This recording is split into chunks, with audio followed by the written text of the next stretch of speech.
باسی ئەو شتەی بکەم کە خیانەت ڕوو دەدا مناڵێک زایح دەبێ.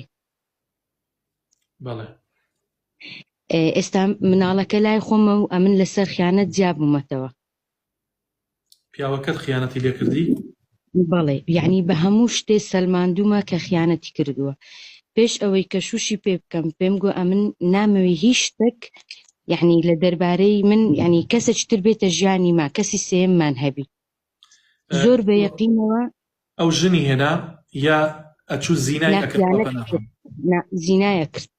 یعنی هەموو شت بە سەوت بە ڤیدۆ لەسەر جێگای من، یعنی هەموو شتێکم بە بەڵگە سەلماندووە.